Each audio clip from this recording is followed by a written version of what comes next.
On puisse bien étudier la parole, faire qu'on puisse bien comprendre et apprendre de nouvelles choses au nom de Jésus-Christ. Amen. Amen.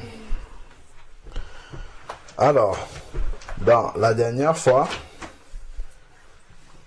on avait introduit sur la convoitise.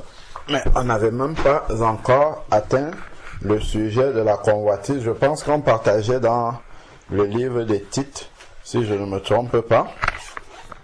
C'était ça, non? C'était Tite chapitre combien? Ok, donc c'était dans Tite chapitre combien? Tite chapitre 2, verset 11. Voilà. Tite 2, verset 11. La grâce de Dieu nous enseigne à renoncer. On avait expliqué c'est quoi la grâce de Dieu. Sans regarder dans vos cahiers, c'est quoi la grâce de Dieu. Qu'est-ce qu'on avait dit? Avec vos propres mots. J'ai dit sans regarder le cahier, donc on ferme. Oui. La grâce de Dieu, c'est une bénédiction imméritée. D'accord. Donc si je vais au travail et qu'on me donne mon salaire à la fin du mois, est-ce que c'est la grâce de Dieu comme ça? Non. Oui. Non, pardon. D'accord, parce que j'ai mérité. Alors, donc, on avait dit, quand je te dis, tu me demandes comment ça va, je dis ça va grâce à Dieu. On avait expliqué ça comment? On avait dit qu'est-ce que ça signifie. Je vais bien grâce à Dieu. On dit que ça veut dire que je vais bien. Oui. Avec une bénédiction imméritée. Non. Il faut reformuler ça. Oui. Que je vais bien. Quand on dit je vais bien par la grâce de Dieu, ça veut dire que Dieu il m'a fait grâce en me renouvelant le souffle de lui. Donc, Dieu m'a accordé une bénédiction imméritée d'aller bien. D'accord? Je n'ai pas mérité d'aller bien parce qu'il y en a beaucoup qui ne vont pas bien et je ne suis pas meilleur qu'eux. Je n'ai pas fait quelque chose de mieux qu'eux. D'accord?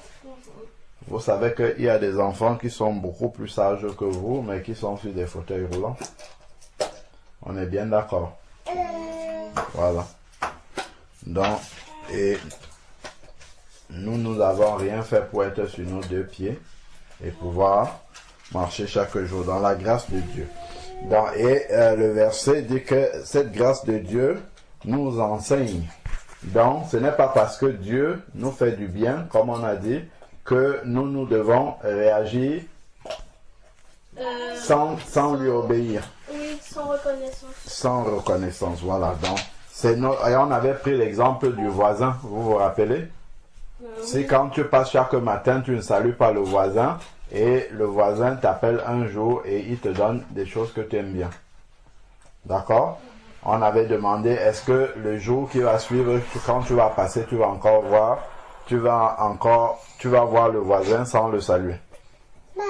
On avait dit voilà, parce qu'il t'a donné alors que tu sais bien que tu ne le méritais pas. Là, tu vas commencer à faire attention. D'accord? Et on avait dit que quand même, quand tu vas le saluer, il y a quand même deux possibilités. Soit tu vas le saluer par reconnaissance, soit tu peux le saluer par intérêt. Parce que tu te dis que bon, si déjà je ne le saluais pas, il m'a donné beaucoup de cadeaux. Maintenant que je vais le saluer, peut-être ça va être bien plus. Donc ça c'est s'approcher de lui de manière intéressée. Et on a dit qu'on ne s'approche pas de Dieu de manière intéressée. Tout ça, ça vous dit quelque chose? Oui. C'est ce dont on a parlé dimanche dernier. Donc après, nous en sommes arrivés donc elle nous enseigne à renoncer à l'impiété. L'impiété, on avait dit être impie, c'est de ne pas avoir un profond respect pour Dieu. On avait dit par exemple que être de manière irrespectueuse dans la présence de Dieu, c'était l'impiété par exemple. Ok? Si vous vous rappelez, on fait un résumé. Donc, les désirs de ce monde vivent dans ce siècle présent d'une manière sensé et pieux. Donc, c'était renoncer à la convoitise. D'accord? Donc, on va prendre un autre verset. On a même défini la convoitise. On avait dit que c'était désirer. Ardemment ce que nous n'avons pas, alors que ce ne nous est pas forcément indispensable. Voilà. D'accord? Bon.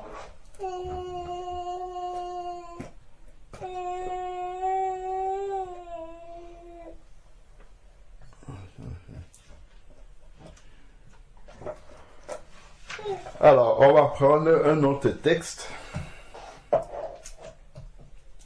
On va prendre Jacques chapitre 1 vers le verset 13. Jacques, c'est après les Hébreux. Jacques chapitre 1. Jacques, oui, c'est après Hébreux.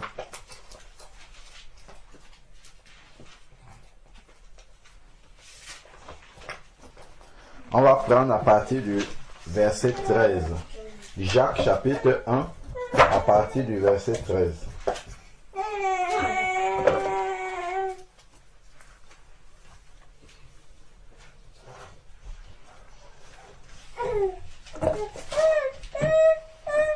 Jacques chapitre 1 à partir du verset 13. Donc Wendy, tu lis le verset 13 et Raphaëla va poursuivre. Que personne, lorsqu'il est tenté, ne dise c'est Dieu qui me tente. Voilà, on s'arrête d'abord. Que personne, lorsqu'il est tenté, d'accord? Que personne, lorsqu'il est tenté, ne dise c'est Dieu qui me Tente. Donc, lorsque tu vois quelque chose et que tu commences à désirer la chose, tu ne peux pas accuser Dieu et dire que c'est Dieu qui est en train de te tenter. Donc, de faire en sorte que tu tombes dans un péché.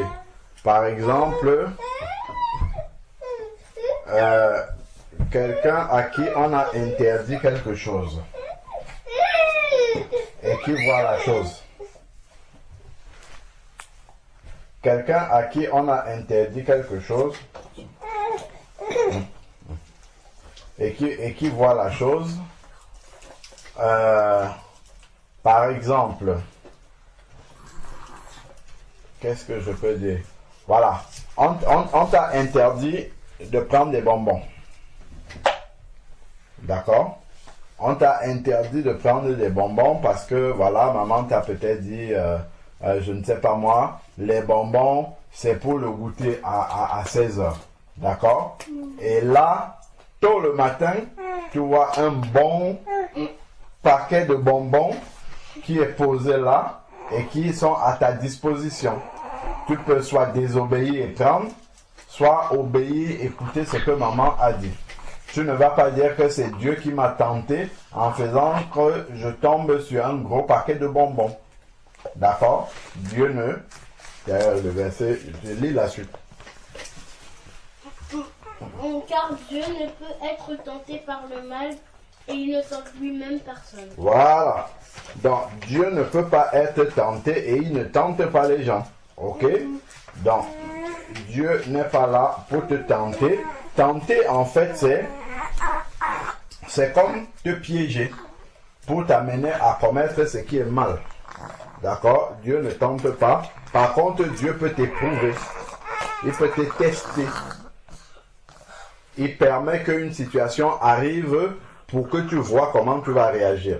Pourtant, le diable qu'on appelle le tentateur, lui, il va te tenter, c'est-à-dire que il va mettre quelque chose devant toi dans le but que tu commettes une erreur. Ok? Comme il est venu tenter Ève en faisant, parce qu'il savait que si elle mangeait le fruit de l'arbre de la connaissance du bien et du mal, un malheur allait lui arriver. Donc, il est venu pour l'amener à commettre cette erreur-là. D'accord? Donc, le but du diable, lui, c'est pour nous entraîner dans l'erreur.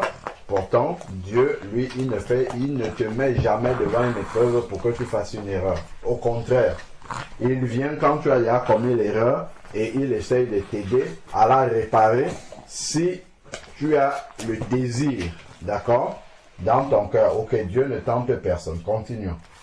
Et il ne peut être tenté par le mal et ne tente personne. Verset 14, Raphaëla. Mais chacun est tenté quand il est attiré et amorcé par sa propre convoitise. Voilà. Mais chacun est Tenté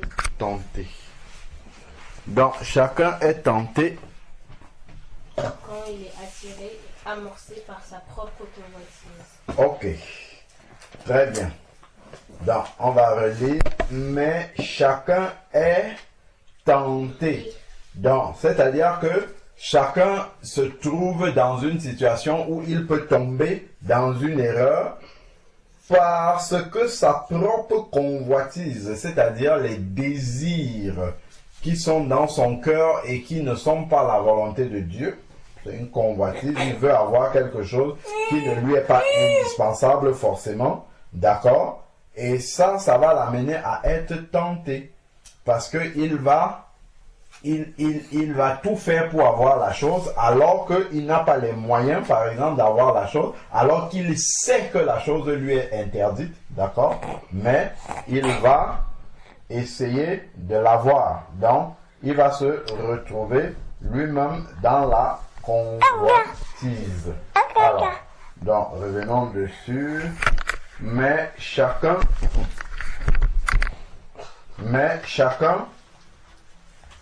est tenté parce que sa propre convoitise l'attire.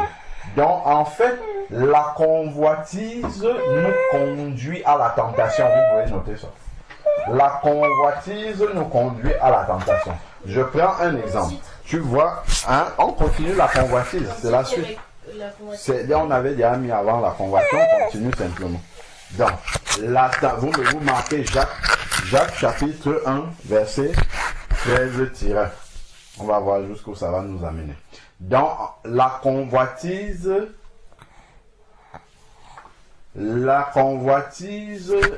nous entraîne dans la tentation. La tentation est une conséquence de la convoitise. Quand je passe, je vois les belles vitrines avec les belles chaussures. Je sais que je n'ai pas d'argent pour l'acheter. Dans mon cœur, je dis, si seulement je pouvais avoir cette chaussure-là. Après, je passe de si seulement je pouvais avoir cette chaussure-là à il me faut absolument cette chaussure. Est-ce que vous voyez? Il me faut absolument cette chaussure-là. Et à partir de ce moment, mon cerveau commence à organiser des plans pour l'obtenir. Peu importe si ça va se passer de manière correcte ou pas. Donc, je vais tout faire pour l'avoir. OK? Donc, on a dit Jacques chapitre 1, verset 13-. Et on a dit, la convoitise entraîne ou a pour conséquence la tentation. La convoitise nous conduit à la tentation. Voilà, c'est ça.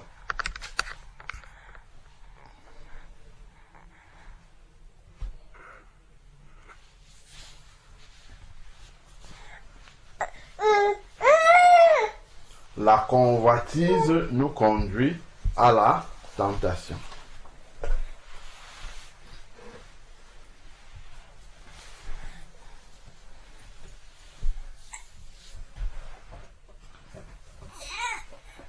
C'est verset combien déjà? C'est verset Jacques chapitre 1, verset 13-.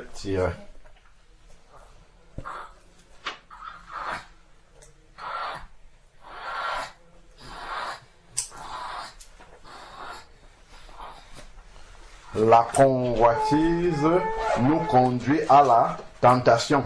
Donc, on a compris que puisque mon cœur désire quelque chose qui n'est pas à ma portée, quelque chose qui ne m'est pas indispensable et qui n'est pas à ma portée, c'est-à-dire que je peux facilement avoir, cela va me conduire à la tentation, c'est-à-dire à rechercher un moyen, correct ou pas, pour avoir absolument la chose. Ça, on est déjà dans le péché.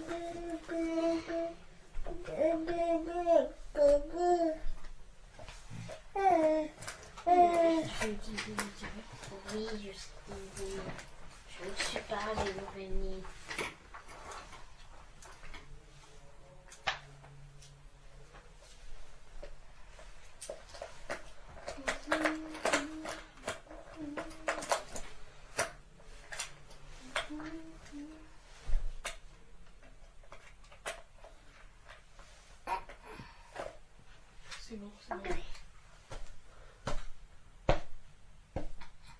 J'ai même pas fini. Alors, on va poursuivre. Donc, mais chacun est tenté parce que sa propre convoitise l'attire et le séduit. Séduire, c'est quand quelque chose commence à... comment on peut expliquer ça? Intéressé. Oui, ça nous intéresse et puis il y a quelque chose qui est pas clair, c'est-à-dire que il nous fait croire que la chose nous est importante, nous est indispensable et qu'on ne peut pas s'en passer. Voilà. Voilà, c'est ça la séduction. Ok? Dans ce contexte-ci, hein, parce que la séduction peut être définie de manière beaucoup plus vaste, mais ça commence à nous séduire, c'est qu'on va trouver de bonnes raisons pour l'avoir. Ok? La chaussure qui ne nous est pas indispensable, après on va dire, ouais, bah, tant qu'à faire, même si j'ai déjà 22 paires de tennis, ça sera la 23e. Bon, oui, ça va quand même m'aider à aller à l'école. Ah, mes autres chaussures elles sont déjà trop vieilles. Donc, en fait, je vais me trouver des raisons. Ça, c'est la séduction. Donc, ça va séduire parce que, au départ, il y a déjà la convoitise. Dans la convoitise, on voit qu'il y a deux conséquences de la convoitise. Dans le titre, pour les conséquences de la convoitise. Donc, la première conséquence qu'on a vue, c'est quoi? La première conséquence. Oui, de la convoitise qu'on a vue. C'est qu'elle nous entraîne à la tentation. Très bien. C'est la tentation. Elle nous entraîne à la tentation. Première conséquence de la convoitise. Deuxième conséquence de la convoitise, elle nous conduit à la séduction. Séduire, c'est quand je trouve les bonnes raisons. Hein? Ce sont les bonnes raisons pour faire quelque chose qui ne m'est pas permis de faire. Je suis séduit.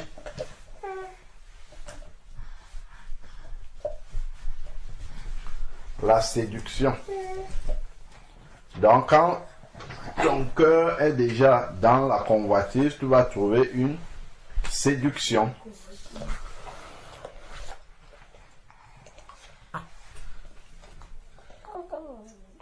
C'est bon? Oui.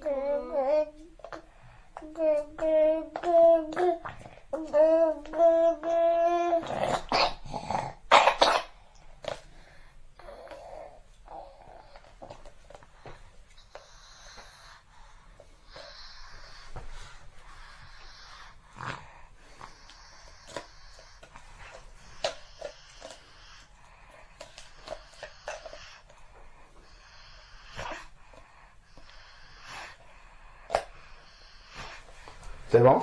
Oui. Alors, donc, on va lire le 15. Wendy, tu lis le 15. Tu lis le verset 15. Donc, on a déjà cité deux conséquences de la convoitise, la tentation et la séduction. Le verset 15. Puis la convoitise, lorsqu'elle a conçu, enfante le péché. Oui, donc, la convoitise entraîne à la tentation et à la séduction. Et une fois, puis la convoitise, lorsqu'elle est conçue, c'est-à-dire que tu as accepté que la convoitise s'installe dans ton cœur, il va encore avoir une autre conséquence. On dit elle enfante, c'est-à-dire qu'elle accouche, elle donne naissance au péché. Donc le péché est la troisième conséquence de la convoitise. Le péché. Elle produit le péché. Vous savez c'est quoi péché? Oui. C'est quoi? C'est quelque chose qui n'est pas bien. Une action qui n'est pas bien. Une action qui n'est pas bien seulement comme ça? Non, c'est une action que tu sais qui n'est pas bien, Ouais. mais tu le fais quand même. En fait, c'est les actions du diable, le péché. Très bien. Donc le péché en fait est le fait de ne pas faire ce que Dieu veut. Donc, le péché, c'est le fait, on dit la transgression de la volonté de Dieu. Je sais ce que Dieu veut et je ne le fais pas, c'est le péché. Voilà. Ok? Oui. Il faut noter. V15. La convoitise entraîne le péché. La convoitise entraîne le péché. Avant, on avait dit que la convoitise entraînait la séduction. Et avant encore, on avait dit que la convoitise entraînait la tentation.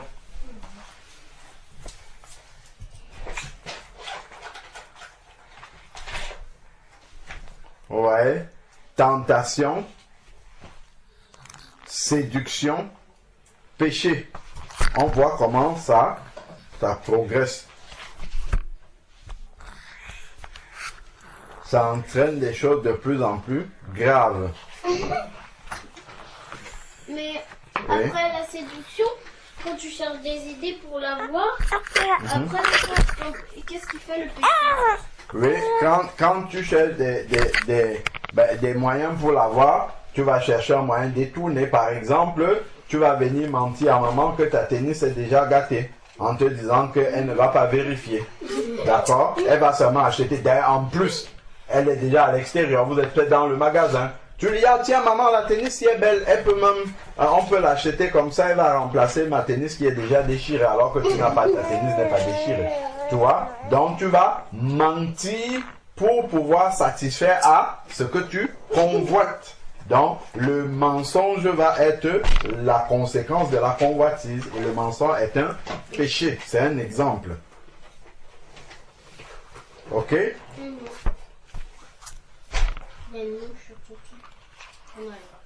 Si par exemple,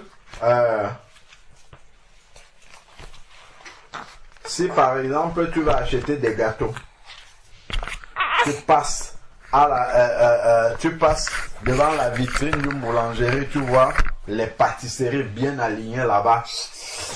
Là, ta langue commence à saliver. Comment est-ce que je peux avoir ces pâtisseries-là? Tu rentres et quand tu passes sur la table, tu vois un billet de 20 € que papa a laissé sur la table. Tu dis, les pâtisseries-là. Bon, ce n'est pas grave.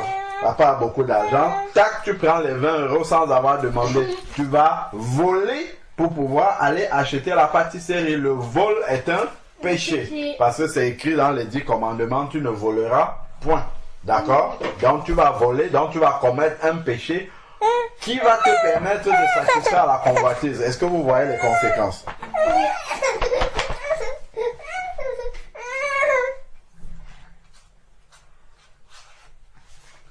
D'accord? Oui. Voilà. Donc le péché. Le péché va être un moyen qui va te permettre de satisfaire à ta convoitise. Et ça, c'est mal devant le Seigneur. Alors, oui, c'est mauvais. Alors, Raphaël, on continue à entendre le péché. Après, lui aussi, il va avoir ses propres conséquences.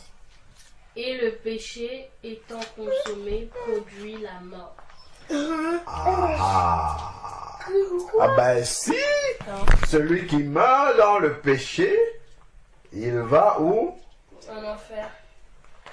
Donc ça veut dire que... Le péché produit la mort. La mort, c'est la séparation d'avec Dieu. D'accord? On avait lu dans Ésaïe 59, vous vous souvenez? Ce sont vos péchés qui empêchent Dieu de vous entendre. Parce que Dieu a horreur du péché. Donc quand on a le péché, ça met une barrière, une distance entre Dieu et nous. Ok? Donc si on pêche, cela va entraîner la mort. Une question. Parce que la mort est une conséquence du péché. Oui, Raphaël. Ouais, Wendy. Mais je veux dire, c'est impossible de ne pas pécher. Oui, c'est possible de ne pas pécher. C'est difficile, c'est vrai, on compte sur la grâce de Dieu. Mais le problème avec la convoitise, c'est que la convoitise, c'est toi-même qui la nourris dans ton cœur. La convoitise peut arriver, mais tu la rejettes. Par exemple, tu passes devant la boulangerie, tu vois des gâteaux, tu dis, ah ben tiens, ils ont fait de belles pâtisseries, hein. Et tu passes, d'accord? Tu as vu, tu aurais bien aimé les manger, mais tu sais déjà que tu ne peux pas les manger parce que tu n'as pas d'argent, ou bien parce que ça t'est interdit, ou bien tu as dit, bon, ok, ben, elles sont des belles pâtisseries, et tu passes à autre chose, d'accord? Tu ne restes pas là. Ce sont de belles pâtisseries. Il faut absolument que je les mange. Là, le péché, comment je vais faire pour les manger? Où est-ce que je vais trouver de l'argent? Et là, tu es prête à pécher. Ok? Oui, Raphaëla. Ah oui, mais est-ce que si par exemple, justement, on prend l'exemple de la boulangerie et qu'on passe devant des belles pâtisseries et qu'on a envie de les manger, mais on sait qu'on peut pas. Est-ce que par exemple, si on fait exprès, par exemple, on dit à maman qui est avec nous dans la boulangerie, ah, ils ont fait de belles pâtisseries, et qu'on fait comme si on passait et qu'après maman elle nous achète parce que bah, on a dit ça, est-ce que c'est la convoitise? Non, c'est pas forcément, c'est pas la convoitise. La convoitise, c'est quand tu sais que tu ne peux pas les avoir et immédiatement tu commences à rechercher un moyen pour les avoir. Là, on entre vraiment dans la convoitise. Ok? Oui. Mais si, par exemple, tu veux et que ben là, les trucs de la boulangerie, ben, tu vois les pâtisseries et tu veux vraiment, c'est la convoitise, mais après maman elle t'achète. Hein? Maman, elle t'achète parce que tu as demandé ou bien elle t'achète simplement comme ça? Parce que on a demandé, mais c'était quand même la convoitise. Je veux dire, est-ce que c'est la convoitise? La convoitise, on a dit, c'est désirer quelque chose qui ne nous est pas permis ou qui ne nous est pas indispensable, d'accord? Voilà. Donc, si maman nous l'achète, ça veut dire que ça ne nous était pas interdit, parce que si ça nous était interdit, elle ne devait pas acheter. Ok? Voilà. Et peut-être elle aurait dit que c'était exceptionnel. Voilà, ça peut être, même ça reste la convoitise, même si elle dit que c'est exceptionnel, parce que à la base, en fait, ce n'était pas quelque chose qui était indispensable, utile. Alors, ok, donc la convoitise part de l'intention de notre cœur. Vous pouvez noter ça comme ça, ça nous permet de faire la discussion. On va aller dans 1 Pierre, c'est juste après Jacques là-bas. 1 Pierre chapitre 2, verset 11. 1 Pierre, chapitre 2. Je peux lire. Je peux lire. Qui vient de lire le verset 15 de Jacques? Ben non, c'est Wendy. On a dit qu'on alterne. C'est Wendy qui a lu le verset 15. Le péché entraîne la mort. Wendy, tu as le 13, Raphaëla 14, toi 15, donc tu lis la suite de Raphaëla. Donc c'est 1 Pierre, on a dit 2, 11, si je ne me trompe pas. Donc on traverse Jacques, 1 Pierre, 2, 11. 1 Pierre 2, 11.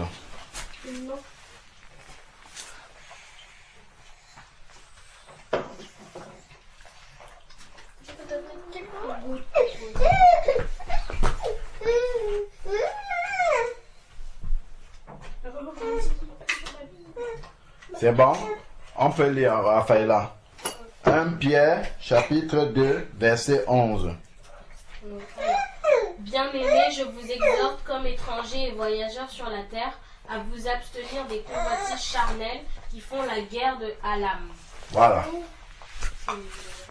Bien-aimés, je vous exhorte en tant qu'étrangers et voyageurs sur la terre. Comme tu as dit, qu'est-ce que ça veut dire? C'est le verset 11. 1 Pierre 2, verset 11.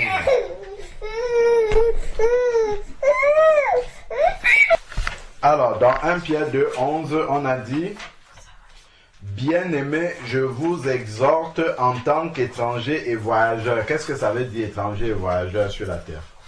Un étranger sur la terre, c'est quelqu'un qui n'est pas de cette terre. D'accord. Et Wendy, tu veux rajouter quelque chose? Oui, mais si c'est de la terre, non, non, c'est bon. Pourquoi il dit que nous sommes bien-aimés, c'est ceux qui sont les enfants de Dieu? Pourquoi il dit que nous sommes des étrangers et voyageurs sur la terre? Oui, Wendy. Parce que c'est lui qui nous a créés. Oui. Parce qu'on vient, on passe, on est juste de passage sur la terre. D'accord, ça c'est déjà une chose. Mais bien-aimés, les enfants de Dieu sont... Étrangers. Parce qu'on n'est pas du monde. Voilà, parce qu'on n'est pas du monde, parce que notre vraie patrie, notre vraie nation, c'est au Ciel. Voilà. Donc c'est pour ça que sur la terre, on est de passage. Quand tu vas en vacances quelque part, ce n'est pas ta vraie maison là-bas. D'accord? Tu es un étranger et voyageur dans cette maison-là. D'accord? Donc, justement, tu as une maison que tu vas retrouver après où tu vas rester. Donc de la même manière, quand nous venons sur la terre, nous sommes comme en voyage sur la terre. D'accord? Mais on va retourner dans notre vraie maison qui est au ciel où on va passer l'éternité. Parce que l'éternité, on ne va plus se déplacer. Il n'y aura plus une mort qui va nous amener ailleurs. D'accord? Voilà. Donc c'est pour ça qu'il dit que nous sommes étrangers et voyageurs sur la terre. Donc le monde, la terre là, ne nous appartient pas. Et il dit donc, comme nous sommes étrangers et voyageurs sur la terre, il demande de s'abstenir des convoitises charnelles. Donc, parce que ces choses-là appartiennent au monde. Or, on ne va pas rester là. D'accord? Tu t'attaches normalement à un endroit où tu vas rester tout le temps. D'accord? Est-ce que quand tu vas, par exemple, en vacances à Nice, quand tu vas en vacances à Nice là-bas, est-ce que tu vas t'amuser à commencer à aller t'inscrire, par exemple, au multisport là-bas? Non, parce que tu vas pas y rester. Voilà. Tu vas t'inscrire au multisport dans la ville où tu habites. D'accord? Donc, ce que tu vas faire comme activité durable, tu vas le faire dans la ville où tu Habite. Ah, très bien. Est-ce que quand tu es là-bas, quand tu vas en vacances à Nice, tu vas aller t'inscrire dans une école là-bas pour aller à l'école? Non. Pourquoi? Parce que tu ne vis pas là-bas. Tu vas t'inscrire à l'école dans ta ville. Ok? Là où tu habites tout le temps. Est-ce que vous voyez? Oui. Pourquoi? Parce que c'est l'endroit où tu vas demeurer tout le temps. Donc de la même manière, on ne doit pas s'accrocher aux choses de la terre, sachant qu'on est juste comme en vacances à Nice. D'accord? De passage. Ok? Et qu'on ne va pas rester permanemment. Mais par contre, ce dans quoi nous devons passer plus de temps, investir plus, faire des choses durables, c'est là où on va rester de manière permanente. Et c'est au ciel. C'est au ciel qu'on va entrer et ne plus partir. Où on va rester de manière durable et définitive. Donc, il faut plus s'intéresser, plus s'attacher, plus s'accrocher aux choses du ciel. Est-ce que vous avez compris ça? Parce que sur la terre, nous sommes comme des vacanciers, on dit des pèlerins. C'est des personnes qui vont en pèlerinage quelque part pour un temps, après ils rentrent chez eux. Oui, Wendy. Mais ça veut dire que il n'y a pas besoin de nous inscrire à des activités puisqu'on on va pas rester permanent. C'est un exemple. Les activités que tu fais au multisport, par exemple, vont durer 1 an. Or, tu vas encore habiter ici pendant 1 an, donc tu peux le faire. Ben, c'est comme à Nice, par exemple. À Nice, je ne sais pas moi, si tu vas prendre une inscription, à carte de bus, voilà, par exemple. À Nice, tu peux prendre le ticket de bus. Tu vas prendre le ticket de bus qui va te servir pendant que tu es là. D'accord? Donc, ton ticket de bus sera valable pendant la période où tu es encore là. Tu vas prendre le ticket de bus. Tu ne vas pas refuser de prendre le ticket de bus parce que toi, tu habites loin. Parce que tu n'habites pas là. Parce que tu habites ailleurs. Non.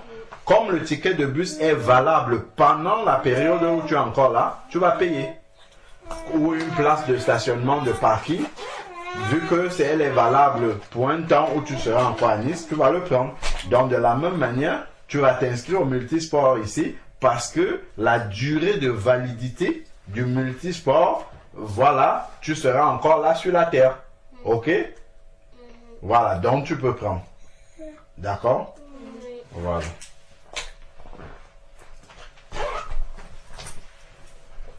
Donc, les choses du monde, il ne faut pas les convoiter, désirer les avoir absolument parce que déjà, tu ne peux pas les amener au ciel. Ton beau pantalon jean, ta belle basket, ainsi de suite, tu ne peux pas amener ça au ciel. Donc, c'est pas la peine d'aller faire des péchés pour pouvoir l'obtenir. Parce que les péchés peuvent t'empêcher d'aller au ciel. Or, ta paire de baskets que tu vas pécher pour l'avoir ne peut pas entrer au ciel. Tu n'iras pas au ciel avec ta paire de baskets. Donc, c'est pas la peine d'aller risquer de rater le ciel parce que tu veux avoir ta belle paire de chaussures, ton beau gâteau ou bien je sais pas quoi. D'accord? Alors pourquoi on dit que tout ce que vous direz ici sera lié au ciel? Tout ce que vous direz ici sur terre sera lié au ciel. Justement parce que nous ne sommes pas de la terre.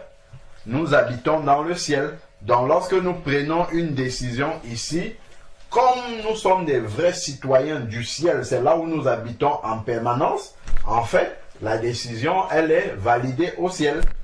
D'accord? Parce que nous habitons normalement au ciel. Je prends un exemple. Je vais en vacances à Nice. Ok? À partir de Nice, là-bas, qu'est-ce que je peux même dire?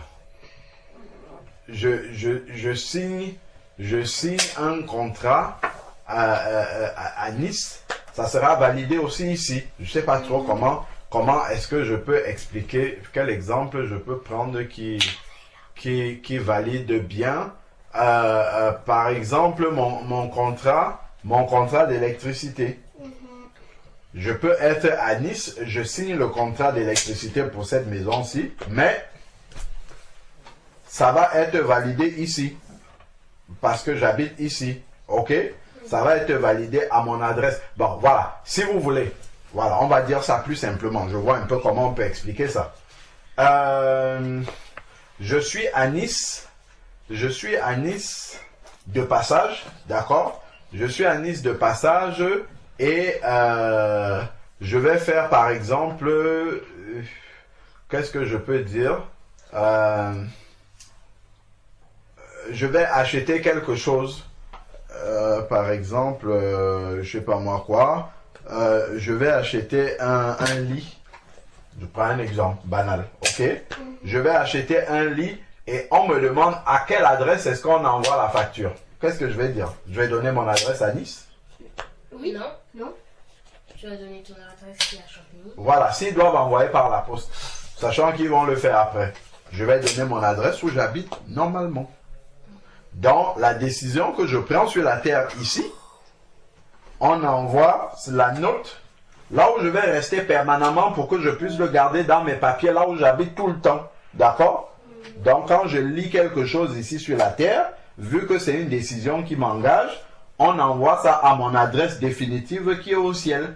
Ok? Et je vais conserver ça dans mes papiers, dans mes archives là-bas au ciel, parce que c'est là-bas que j'habite. Je n'habite pas sur la terre. Tout ce que vous lirez sur la terre sera lié au ciel. Ok? C'est-à-dire ce que vous décidez sur la terre, elle est valable au ciel, d'accord? Dieu le prend en compte au ciel, ok? Mais ça veut dire que si tu prends... Si par exemple, je dis par exemple, Raphaëlla soit guérie au nom de Jésus-Christ, Dieu, il entend là-bas que j'ai dit ici sur la terre, Raphaëlla soit guérie au nom de Jésus-Christ, il le prend en compte là-bas au ciel, il va la guérir, ok? D'accord? Il le prend en compte au ciel. Pourquoi? Parce que je suis son représentant ici sur la terre. Ok? Donc c'est ça aussi l'autre explication qu'on peut donner. Parce que je suis le représentant de celui qui est dans les ciels sur la terre. Quand je prends une décision ici, lui, il valide ça là-bas, en haut. Ok? Ben, c'est comme, je sais pas moi, un policier qui va sur le terrain, quand il arrête quelqu'un, on enregistre ça dans son commissariat là-bas. Ok? Parce que c'est le commissaire qui l'a envoyé pour aller faire ce travail-là. Ok? Oui. D'accord? Quand il vient d'ailleurs, il dit au nom de la loi, je vous arrête. Parce que c'est la loi qui l'envoie pour faire ça. Ok? Oui, donc nous aussi on peut dire au nom de Jésus. C'est exactement la même chose. Au nom de Jésus, sois guéri. Au nom de la loi, je vous arrête. Ok? Au nom de Jésus, je t'ordonne de sortir de ce corps. D'accord? Voilà, parce que tu es un voleur. Tu es un usurpateur. Quand je dis au nom de Jésus, c'est comme le policier qui se présente avec la tenue. Ok? Mais moi, ma tenue, c'est le Saint-Esprit qui habite en moi. Est-ce que vous comprenez? Voilà. Bon, donc, voilà un peu ce qu'on peut dire sur la convoitise. Est-ce que vous avez encore des profonds désirs dans notre cœur qui ne sont pas... Souvent, la convoitise, c'est soit que nous désirons avoir quelque chose et ce n'est pas le moment d'avoir la chose, soit c'est quelque chose qui ne va pas nous faire du bien, soit c'est quelque chose dont nous n'avons pas besoin. Parce que si tu as déjà 5 paires de chaussures, normalement 5 paires de chaussures devraient te suffire. Mais si tu veux encore la 6e, alors que toutes les 5 paires sont encore très belles, très bien, tu veux juste la 6e pour l'avoir, ça c'est la convoitise. Ok? Voilà. Est-ce que vous avez encore des questions sur la convoitise ou c'est bon? Vous avez bien compris? On a bien compris. On a bien compris. Je prends un autre exemple de convoitise. Je suis la petite sœur et je veux commander ma grande sœur. C'est comme si je voulais être à sa place. Je convoite sa place. Ok? Si seulement j'étais la grande sœur, alors quand on entre dans la voiture, c'est moi qui devrais m'asseoir devant avec maman. Tu vois? Ça, c'est la convoitise. Je veux être à la place de ma grande sœur. Ou alors, si maman revient avec des gâteaux, elle dit c'est seulement pour les petits, je suis la grande sœur, je désire prendre la place de mes petits frères pour avoir ces gâteaux-là. C'est de la convoitise aussi. Ok? Bon, il y a beaucoup d'exemples de convoitise qu'on peut donner comme ça. Alors, sujet de prière. Je sais pas. Ben si, attends. Si, Oui. tu sais, pour qu'on convoite plus les choses. Avant même d'arriver à convoiter, il y a la tentation, il y a la séduction et tout ça. Que le diable n'arrive pas à nous séduire, à nous tenter, non. Que nous restions toujours vigiles. Non. Voilà, pour ne pas céder à la tentation et à la séduction du Diable. Voilà. Donc, allez, Wendy, tu t'assois et puis on va prier. Et Raphaëla va prier. Prions. C'est Raphaëla qui va prier. Alors, Seigneur, je te remercie pour cette parole que tu nous permets de comprendre. Fais qu'elle puisse rester gravée dans notre cœur, Amen. dans notre esprit. Et Seigneur, qu'on puisse la mettre en pratique. Aide-nous, Seigneur, à rester vigilants par l'exhortation. Au nom de Jésus-Christ, Amen. Amen. Amen.